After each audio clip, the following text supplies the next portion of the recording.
দেশ জুড়ে চালু হয়েছে 4টি শ্রম কোড। সরকারের দাবি এক নতুন যুগের সূচনা। এই নতুন যুগে শ্রমজীবীর মানুষ কতটা সুরক্ষিত থাকবে, নাকি তা শ্রমিক শোষণকে আরও তীব্র করবে? আসুন দেখে নিই এক ঝলকে এই শ্রম কোডে কি আছে।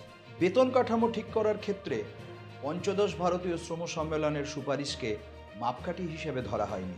বেতন নির্ধারণ ছেড়ে দেওয়া হয়েছে মালিকদের খুশির ওপর। পিএফ এবং ইএসআই কাটতি বেড়ে যাবে, ফলে মাসের শেষে শ্রমিকের হাতে পাওয়া টাকা কমে যাবে। মূল্যবৃদ্ধির বাজারে সংসার চালানো অসম্ভব হয়ে পড়বে। ছাঁটাই, লে অফের ক্ষেত্রে সরকারের অনুমতির সীমা বাড়িয়ে 100 থেকে 300 কর্মী করা হয়েছে, ফলে শ্রমিকদের হায়ার অ্যান্ড ফায়ারের শিকার হতে হবে।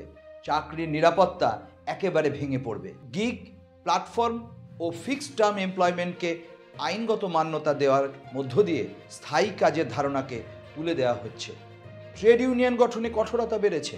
ধর্মঘটের জন্য বাধ্যতামূলক 60 দিনের নোটিশ সহ নানাবিধ কঠিন শর্ত আরোপ করা হয়েছে, যাতে ধর্মঘট করাটাই কার্যত অসম্ভব হয়ে পড়বে।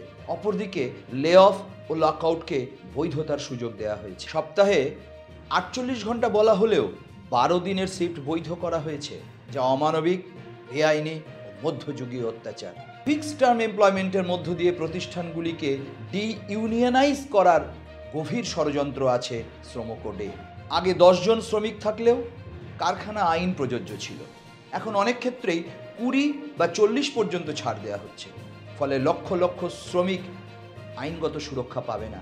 পরিদর্শন ব্যবস্থায় বড় ছাড়, র্যান্ডাম ইন্সপেকশন কমিয়ে দেওয়া হয়েছে, ফলে মালিকি অত্যাচার, ঘুষ, দুর্নীতি, নিয়ম বহির্ভূত কাজ বাড়বে।